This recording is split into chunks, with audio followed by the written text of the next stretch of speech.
Now, welcome back. We've no Laura Woods here this morning because she's down in the RDS, the lucky ducky. Yes, indeed. It looks like heaven down there. Laura, what are you up to? I promise I haven't just been sitting on sofas for the last couple of hours. Actually, no, I have. We're here in the RDS, as you say, guys, for House 2017. It's really buzzing here, and there's over 160 exhibition stands. And we're here with two of the participants in House. We've got Lisa Collins from Red Earth and Eva Byrne from Houseology. You're very welcome, ladies. Good morning. Now, I know you've got a very busy couple of days ahead of you, but we did want to grab you and have a quick chat about, I suppose, interiors and more specifically, accessorising. And here we are in a beautiful sample of a living room. But sometimes, girls, especially if you don't have a design background, it can be quite daunting doing up a room. So where should we start? Well, it can be hard to know where to begin, but there is a lot of help out there. For example, this is a magazine that the RAI have just produced. It's the second edition of it, full of lots of ideas about your home, lots of lovely pictures. But there are lots of really good magazines out there now, as well as online resources like Pinterest or House. Just lots of inspiration where you could find just, you know, the inspiration to create the mood board that will suit you and your room. And I suppose talking about mood boards, you might think, oh, is it really necessary? But in the same way that you would approach a project at work, you would never go in uninformed or not knowing what you're supposed to talk about, let's say if you're giving a speech or something. So I suppose when you're going in to create a room and a look, you have to know what your tastes are. Is that right, Lisa? Yeah, exactly. I mean, and as Eva said, there's so many resources out there, and I mean, everybody kind of then becomes drawn to their own personality and interiors. So there's certainly lots of different tastes and.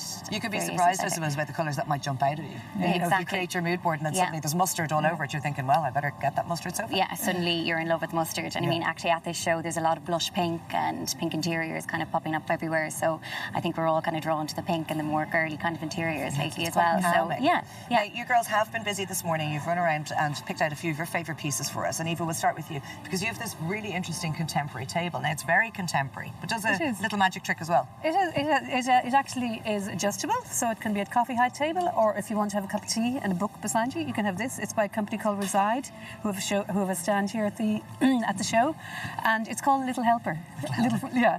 Our little friend actually. So yeah.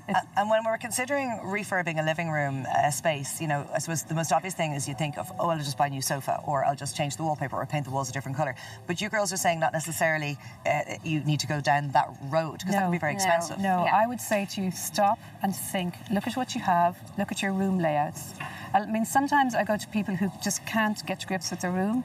They think they have to throw everything out and start again. No, it's about getting your layout right. That's where I would start. Even before my mood board, I'd start at my layout. Okay, really important to know and then that. These little things are good to add, you know, to what you have. And Lisa, you're a big fan of accessories as well, and we do have another side table, quite a different look. It's completely different. It's not contemporary in any shape or form. It's actually, this is a little tray table with a mirror top, so it's detachable, so it's great for beside your sofa. You can pop a lamp on it. You can use it as a drinks table, actually, because a lot of people are looking for drinks tables lately. So I've seen a lot of people kind of dress this with, you know, their beautiful glassware and the drinks.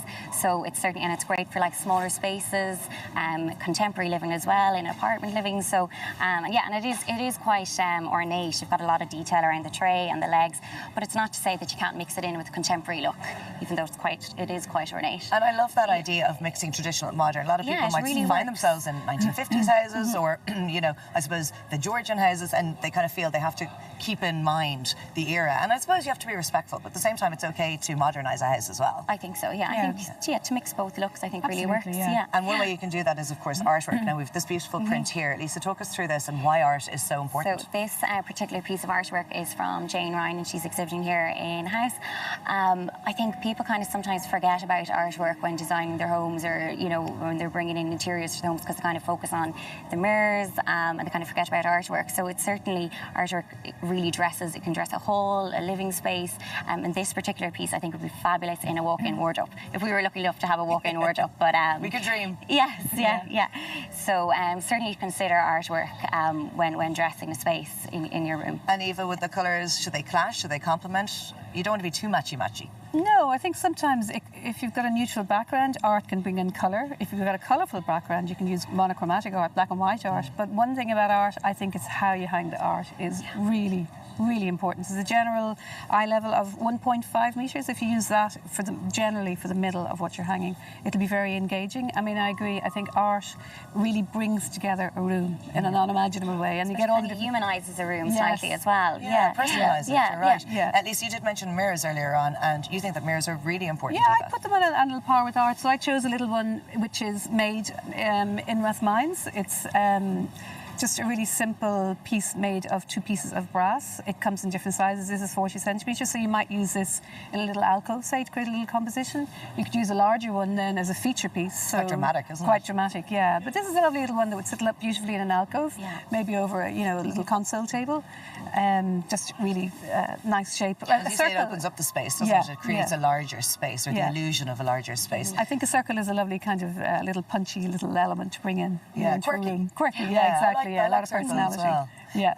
No jagged edges. Now, obviously, we can't finish up this morning without talking about lighting, and we can't underestimate the power of lighting. You have a beautiful lamp there. It's quite contemporary. Is it concrete? It's beautiful. So Eva actually mentioned, to use a mirror, I suppose, as a feature piece. You can also use lighting as a feature piece. You don't necessarily have to use lighting as, your task lighting or your functional lighting. It can add kind of a mood to the room, and it certainly can add like a statement piece to your room. So this one is definitely a statement piece. That's from Mindy Brown's Interiors.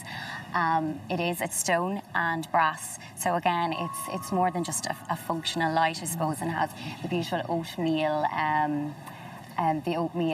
shade, with a tapered edge. It's interesting, it's quirky, it's something to look at. It's sort of ornamental, isn't it? Yeah, exactly. And I mean, we mix this a lot with kind of with ornate interiors and kind of period style interiors, but it is quite a contemporary piece as well.